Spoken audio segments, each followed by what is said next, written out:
folks, so it's a great day today at Flock, and behind me is the meadow that we have been solarizing. It's about, I would say, mid-September right now, and my friend Daryl is here, and we're going to be revealing what's under the area that we have solarized and seeing how it is, because we're going to be prepping the land for another project back here. It's not going to be plugs, so we're going to show you pretty soon what that's going to be.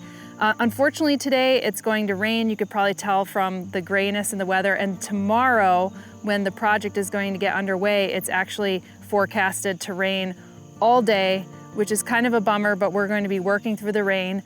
So hopefully this is solarized pretty well. It's been on here for about a year. We did this back in, I think, September or early October last year, and you could see that the plugs here are looking great. The asters are out now. The liatris, Scariosa variation newlandii, is still in bloom, which is wonderful because on those sunny days, those monarchs are still on those flowers. So it's a gorgeous sight to behold. Get started right now.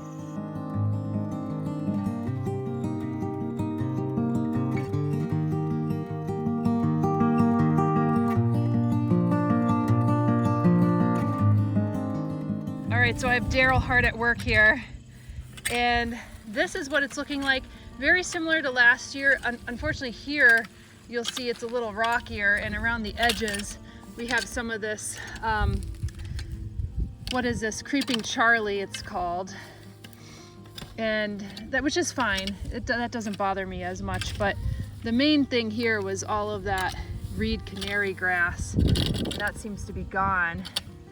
It's looking pretty good. I think around here you'll see that we have the biennial, that teasel, and I'm just gonna come in here and mow that pretty good around the edges. You're always gonna have edge creep, unfortunately. So, otherwise I think it looks pretty damn good. I mean, it's not that pitted or hilly.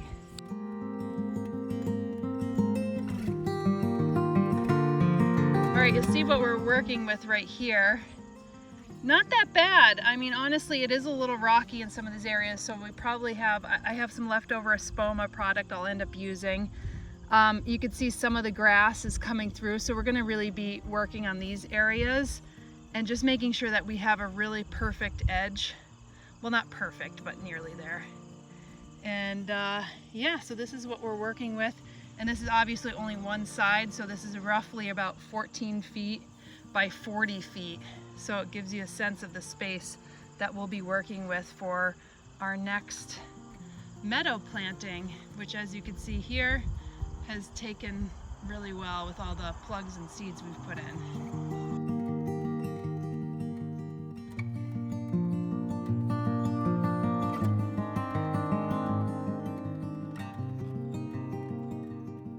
So you can see that this is just some of the weeds that we're getting around the edges.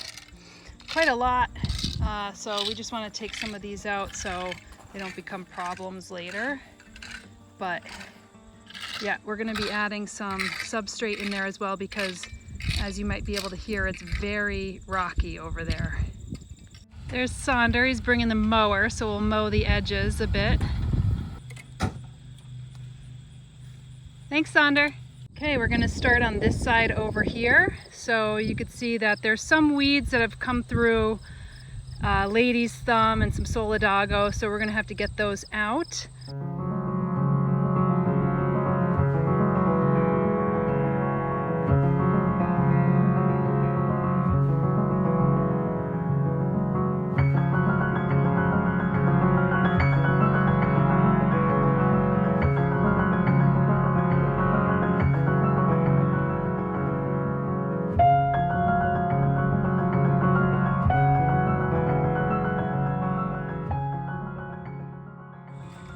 Alright, so I just got some of our soil seconds from Espoma. This is all the stuff that we still got from last year. You can see Daryl is working hard in the back, just kind of prepping some of that soil, but it is very stony. So what I did last time for the plugs and the seeds is I actually put a little layer of this, which I think helps quite a bit. So that will be something else that the roots will be able to root into, and you'll see more of what we're going to be doing tomorrow.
So you will recall that we solarized this and we used plugs and seeds, and you could see that now it's September and the asters and the goldenrod are up.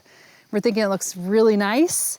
The grass is just starting to come up. It's taking a while for the grass to come up, but Daryl and I worked on these two sections yesterday. So this had been solarized for a year, and we went in and we took out any of the remaining little bits of maybe grass or ground ivy or anything of that nature, and we took that out. This part was a lot stonier than this one. So we had some more Espoma seconds. We put that on top, probably I'd say roughly about 20 bags a piece, which is roughly what we put there. And then now we're solarizing this area. So we have a little bit of overlap, which we may or may not need. And the new project today is wildflower sod. So this is a project of a newly formed company called Meadow Lab. It's amazing because we would see this in the European shows with the garden shows, and they would just roll out a carpet of meadow. So similar to like if you had a carpet of grass. And I was like, why is somebody not doing that in the United States? And you will see here that this is the sod. You'll see all the roots here. It's growing horizontally. And we went to Pinelands Nursery where they're actually growing this. This is our native beds. These are the sod beds. That's how we grow them to increase root production, right? And we keep them mowed, so you don't see a lot of flowers here. Even though these plants are pretty mature now, as you can see, there's a lot of diversity. You can see some of the flower heads. It's nice. It's a lot of grasses I could see too. What's the matrix of grass to like a perennial herbaceous forb? It's mostly forbs. The majority is actually forbs, and the minority is grass. The reason you're seeing so much grass right now actually is because of how cool the early spring was when we seeded it in. I see. Interesting. So the cool season grasses have like started to come up. Yeah, and the grasses actually, right, they have the most robust root structure. Right. And so they're really necessary for the early parts, but a lot of the grasses that you're seeing here are actually short-lived. And so they'll be in the mix for like, 1 to 3 years, and then they will turn over to the forbs, right? And so this mix is really developed to have longevity and to evolve, just like a natural meadow would. And is this a coreopsis coming up here? A tick seed? Yep. Yeah, this is our little guy. This is one of the ones you'll see a lot of in the early years, and same with partridge pea. Sorry, partridge pea. Partridge pea. Yeah. So it has a little nice little yellow flower. And it will be outcompeted by your more robust perennials, which take a little longer to establish. Yeah. And the whole point is to kind of shepherd them into establishment. A lot of times when you get a mix, like a seed mix, they'll say, oh, it takes about 3 years for some of these perennials, but you're like basically jump starting these because you're growing it as a sod. Yep. And then how much of the sod do you take out afterwards? Like how deep do you have to go in order to get this out? And do you roll it like a carpet, or are you still experimenting with that? So we cut the whole length of the field, and then we kind of go in and we cut squares, right? Okay. And there are machines that can roll this, but this year, since it's our first year, we're doing it by hand. And basically you cut in, and then let me see if I can get this. Yeah. And this, you see, this is a spot that has like not the most dense area, but if I turn it over, if you want to get a picture of that. Yeah, look at that. That root is really holding it together, right? This is a biodegradable net. You have this plastic over here, and this is biodegradable. So it's plant-based. Yeah, so it will disintegrate in the soil, but that helps give it the tensile strength. But what you see is that the roots are really developed, and as soon as they go in to the ground, that's going to hold it all together too, even probably more so than the net, And honestly, the edge is the crumbliest part. So what I just showed you is not even the best part. It looks like chocolate cake, though. It looks nice. Yeah, we use a bespoke soil-free substrate that is specifically like turbocharges the growth, and that's what's in our soils as well. So how long has this been growing here? Like, what am I looking at? I don't have the log on me, but mid-June is kind of when this kind of went in. So. And a lot of these like prairie-esque plants, we had a very wet year. A lot of these prairie-esque plants like could actually do well with like very little water. Now this looks like a Bouteloua gracilis, which is a little eyelash grama grass. Yeah, and then I love these. These right before we mowed, it was like a sea of like pink. It was so cute. Wait, which one is that? Is that Eragrostis? Yep. Yeah. Oh, okay, Spectabilis. I forgot which one exactly. To be completely honest, I think it's a different one. Yeah. Yeah. It's a little shorter. And then this could be possibly like a Rudbeckia, or I don't know. Yep, that's your Rudbeckia. Here's a Monarda. Oh, here's a Monarda. Yeah, and that's probably a fistulosa. Here's a Echinacea. Nice. Yeah, and there's Steve. We bring Steve in here, and you know he's got all of them Oh yeah, memorized. on lock. Yeah. Well, that is super cool. So this is like basically something like what we can expect to get maybe in like 4 to 5 weeks.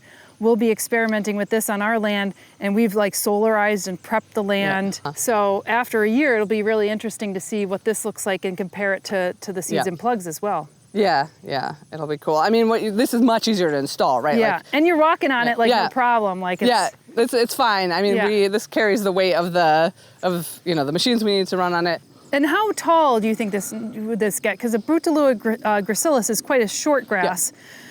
How did you come up with a mix to kind of figure out like what would be a nice meadow mix, you know? Yeah, so this is an upland meadow mix. Mm-hmm. So for those of us from kind of the swamps of Jersey, this feels real short, like 2 to 3 feet. Yeah. But for those folks from New York, right, it's gonna feel like the traditional meadow. Yeah. It was developed with Larry Weiner Associates to be really legible as a meadow, to evolve over time and to always give you a little pop of color, a little pop of kind of what we want to see in our meadows, right? That beauty. Yeah, fantastic.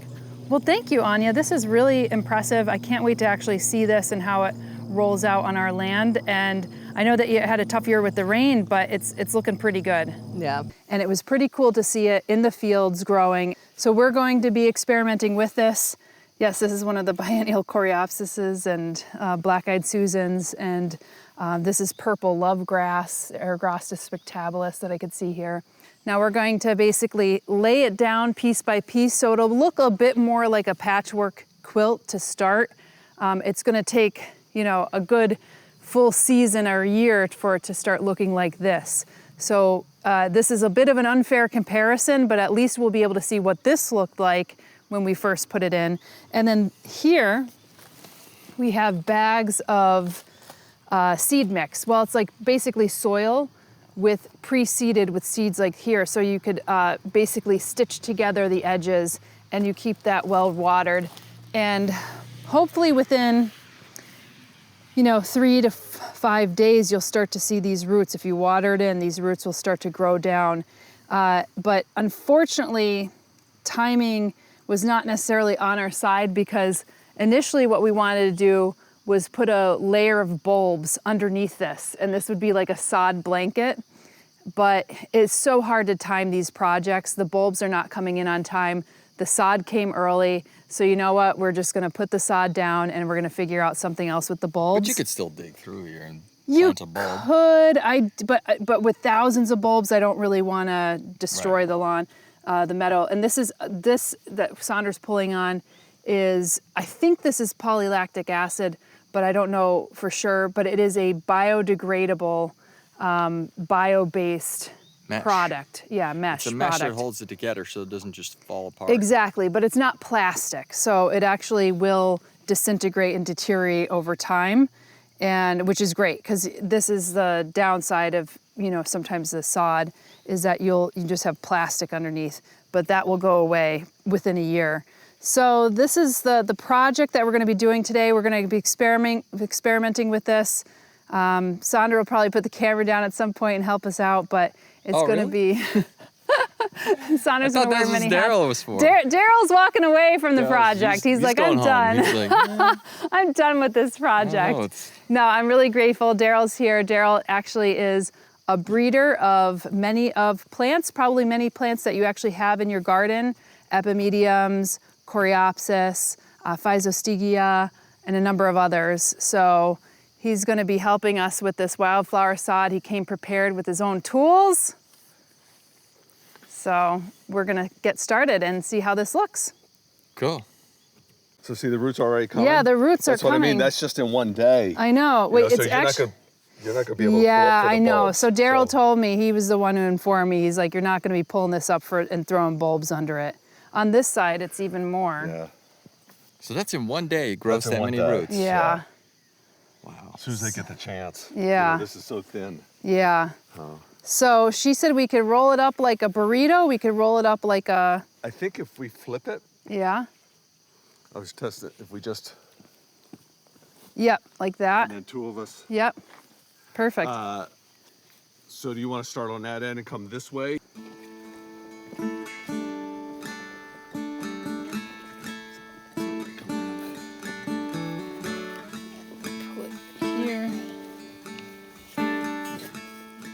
Done. Done. Finished. That's amazing. I know. Make Yeah, the just to contact. press it. It's not gonna hurt it. But how much work is this compared to putting the plugs in, you know? I mean, This is a lot easier, I imagine. it's, you saw how stony the soil is, so if you could just put it on top, it's kind of great.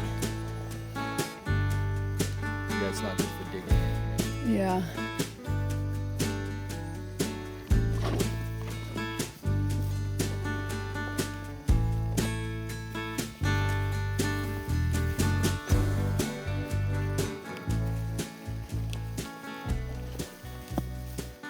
Ooh, it actually fits It quite actually good. fits nice, yeah. And how big are these? 3 by Guess 4. we can Yeah, it was gonna be a 3x4, I thought. Can I pull it a little bit closer to you? There we go. That's pretty good. That fits perfectly. I mean, have you put in sod before, Daryl? Yeah, grass lawn sod. Yeah. How does this? But that's a roll. That's a that you roll, yeah. I mean, how do you feel like this compares, given it's a new? This is simple. Yeah, simple, right? Yeah. I mean, I have no other reference point other than the sod that we cut out up there, Sonder, and then we rolled out.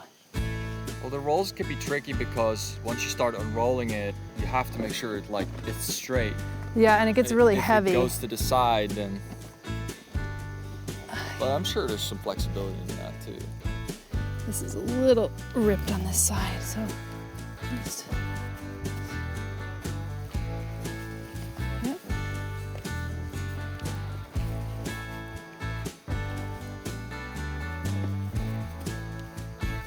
I mean, this is kind of a no-brainer. Yeah, it looks pretty good. Sonder, what do you think? Yeah, that's great. I think it's great too. Got a lot more to do back there. I know. I mean, this is not going to take us that long at all.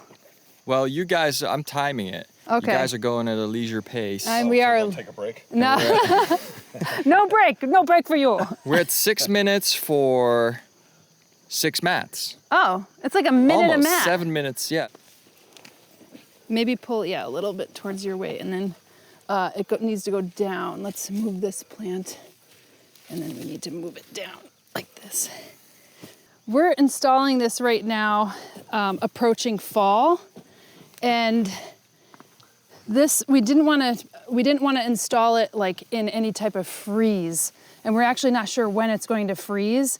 We think like September, end of September around here is when it typically freezes, but it really hasn't been freezing until like October, November.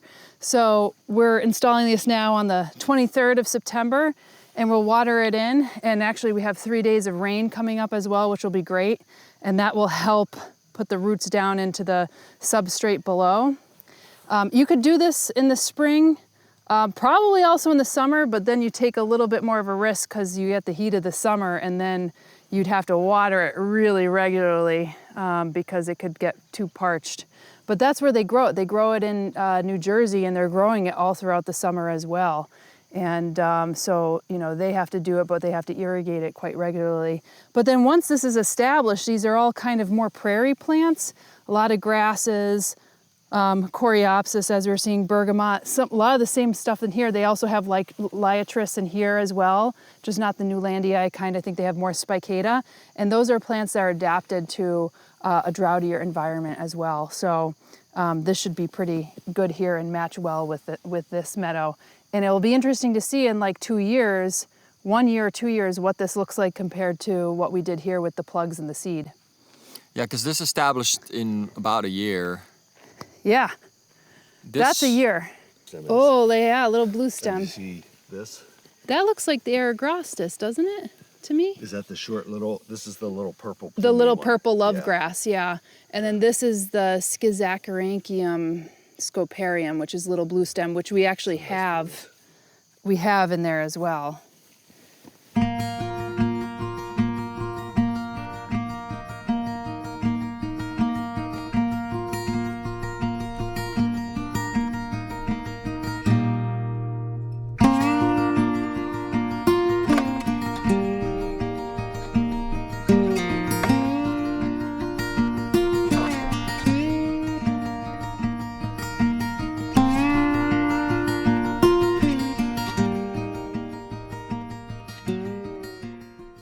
obviously this is like kind of a rectangle now, but will the edges be feathered out with the rest, or like? Well, you see these, the bags right here? Yeah. This has like a sandy soil mix in with some lives, like with some seed. So around the edges. So you throw that on the edges, and then eventually we'll seed in as well. Yeah, and any of the creases, if there's too much of a crease, and we'll put it along the edge, but you want to keep that watered as well. But this bed will mix with this, and this will mix with that. Yeah, even eventually if we don't, it's going to be all blended together. Even if we don't intentionally do it, it's going to, like, look at that liatris is hanging right over. It's going to drop seed right on there. And you know, this is, you'll see there's some snippets of this sod that have the soil exposed. So that's a perfect place. Perfect place for a little seed to fall.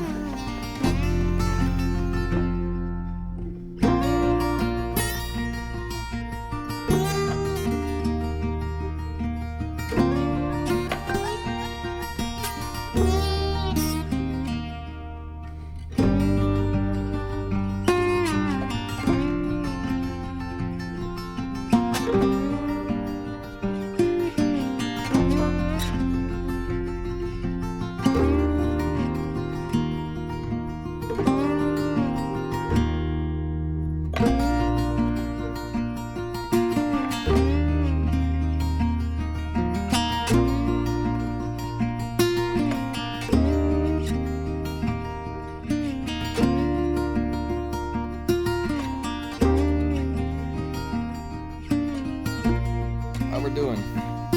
26 minutes. 26 minutes? 27. Okay. So I would say comfortably it's like a half an hour a pallet. Like if you were really taking your time. Yeah. It shouldn't take longer than half an hour. It shouldn't for this amount, because we can stopped track for the last one and see how long that takes. Yeah.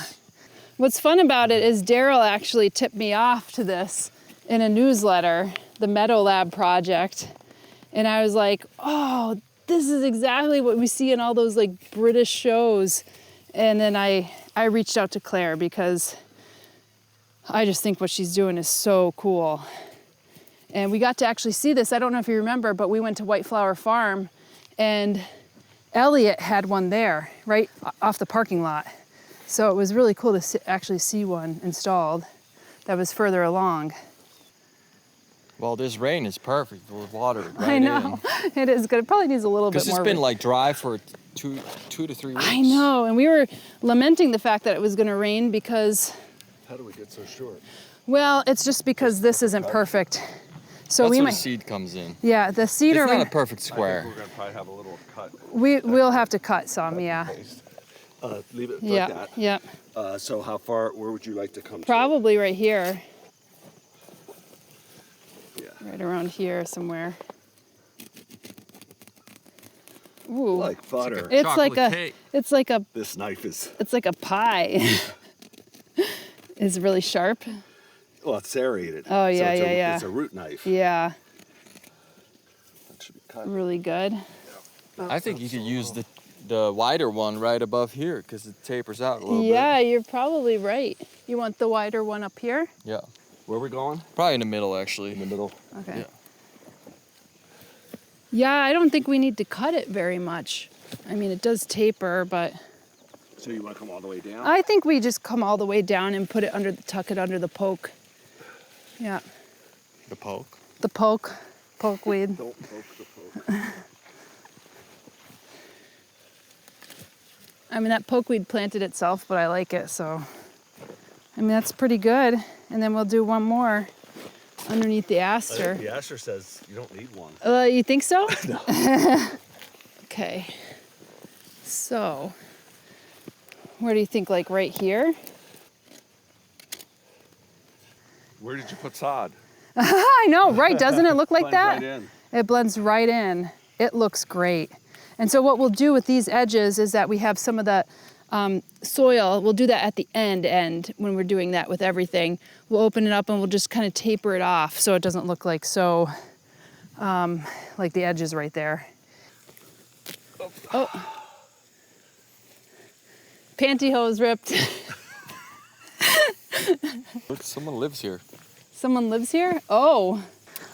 Well, folks, we found that we have, on this piece of sod, we saw that there is a hole. Someone came in and did this hole after we did such good work. And Daryl suspects that it's a chipmunk hole. And you know how I feel about my chipmunks here. So what we're gonna do is actually cut a hole into the sod so that he doesn't get caught into this, which this will eventually biodegrade, but we don't know how long. So we're gonna just do the little incision here so that he has an exit point so he doesn't get caught up in that. Some people will think we're crazy, but chipmunk's always gonna be there. There you go. And that's how we work with nature. You have a peanut? What? You have a peanut? I do. I have a peanut in my pocket. That'll prove it if we see them disappear. Don't pop them in the hole. Yeah, I'll just put them right here. Oh, one went down the hole. Oh. Well, it's like it's like a black hole. I know. I'm honestly, I'm gonna have to tap into your bag of peanuts because my peanuts are already gone. Oh wait, we're finished. Yeah. So we were just timing along how long this actually takes us to do this. It took us about a half an hour for one pallet and maybe, 40 minutes at a fairly leisurely pace over on that side, which is roughly 540 square feet. This is obviously another 540 square feet. So that's pretty quick because I went and plugged in these areas. And I didn't know if I had the right amount of plugs because normally you'd want to have a certain amount of plugs per square foot. So I only had enough plugs to do what I could with our budget. And then I seeded in the rest. So I say I'd have to look back on like the video, but I think this probably roughly took me at least 2 hours to do this one section alone and probably 2 hours to do that section. So that's 4 hours. 4 to 5 hours, I would say, and this is 30 to 40 minutes with two of us, but it's pretty simple just kind of laying it down and even cutting some of the edges. This is almost like a perfect width going this way, so it's worked out really well for us. I mean, what do you think? I mean, it's not that strenuous, is it? Pretty easy. It's pretty easy, yeah.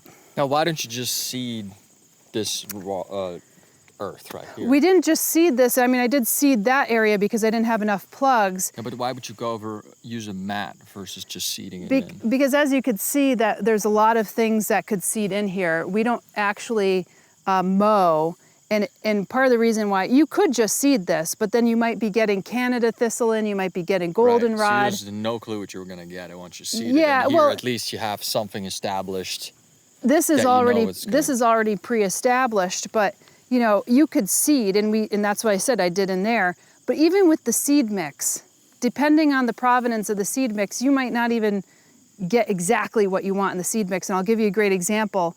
There is this I actually showed it to you. It was like this kind of multi-headed daisy. I can't remember now the name of the species name. I had sent it to you. It's nowhere else in this land. It had to come in on the seed mix. And it's not a native plant. I did a native seed mix with some exceptions. So the fact that moved in probably in the seed mix was, by chance. It wasn't from the outside world. So seed mixes are always like, you don't know whether it's going to come up or not. You don't know exactly what you're seeding. It really depends on the provenance of seed. It's also hard to know how much per area you and I'm not a great seeder because, look, there's seeds on me right now. You are, look. I'm not a great seeder myself because I don't calculate the whole thing and I'm not there with the little I'm usually just hand casting it in a sloppy manner. But I'm happy with those results, but this is almost instant gratification. Like I said, it's not like tall, but we're gonna see what it looks like over time. And it's fairly good coverage on the sod. I mean, Daryl, you've done grass sod before, but this is like... It's more evenly spaced. Yeah. Doing it in this manner by somebody else who's put the seed down who does it all the time. Right.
You're at 16 minutes right now.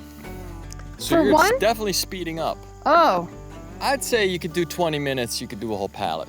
If you're really working at it, you could do a whole pallet in 20 minutes. Like imagine if you were just like working really hard at it yeah. versus leisurely putting it in. Pretty good. And then we'll just cut in shapes, I guess. We'll cut these off. This off first. Yeah. We'll just kind of puzzle piece things together. We need to cut, did you cut both of them?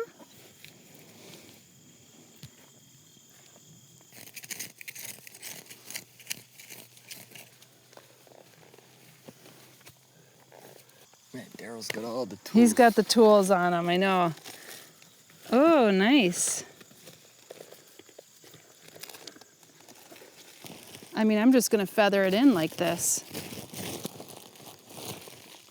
So this is for actually the seams, and if there's any like bare areas, and then around the edges, so you could feather it in and make it look good. Nice. So how about if I dump some along there? Yeah, do that. Just an estimate, then Yeah. you feather it out if we need to add. Yep.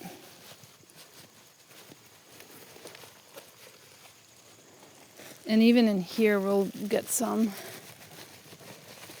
Oh, just as I said, Here's we the should rain. water it in. The rain is coming.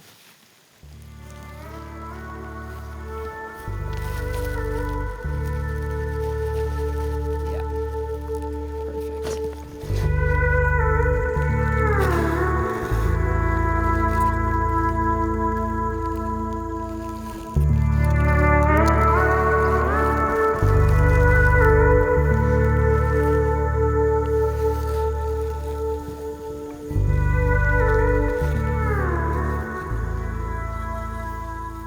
So you can see the edge of this right here.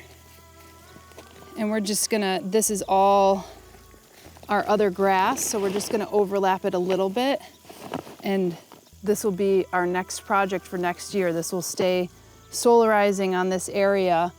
And we kind of halved it in this section because this is our Zizia aurea, which is golden Alexander's. And partially in this field here is polemonium, so you don't see it, Jacob's ladder.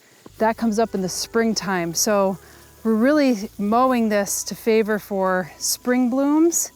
And then we leave up some sections here. We have some goldenrod and asters, obviously, but it's also because we have these clumps of golden Alexanders, which is more of a spring bloomer. So the areas where we are leaving up is meadow that we don't mow back until spring. So we're favoring fall blooms for that. And then we're gonna have to come up with a strategy for mowing this. I think we'll just probably hedge trim it in the springtime. Yeah. That would be how we'd manage it. There probably won't be much left of it once it's spring. Yeah, and this is part of the reason why this never got seed or anything or treated was because it's on a slope. The tractor can't get on the slope. And Daryl's watering everything in so that it keeps down the seed mix. So we just use the seed mix on the edges and the area where the mesh was showing. And we could get just an even amount. And then we could just feather it off into our grass here. And we have 3 days, I think, a forecast of rain, but this will give it a good start. When do you think it'll root in? Just almost immediately, right? If you look at it tomorrow, it might start already lifting up and not looking flattened. I mean, now that I've installed this, I see like how impossible this would be to pick up and throw some bulbs under, you know? Because that was the plan, is to put some of our native bulbs and even some non-native bulbs under this so we could get a really cool spring show. I'd hate to cut through the mesh.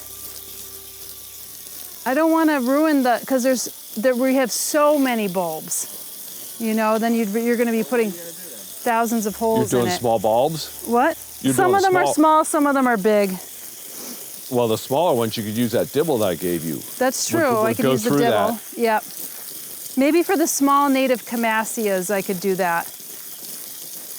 But we're going to have to come up with another place to put the tulips and the larger Pacific Northwest type style Camasias. The Camasia from the Pacific Northwest are much bigger. So we'll do that another time. But it's looking pretty good. I mean, I'm really happy with this. It took no time at all. I mean, between me and Daryl, it was like a half an hour per. So it took us no more than an hour of just laying down these squares. We just cut some of the areas where we might have been missing or lacking. And geez, it really looks like an instant carpet right here.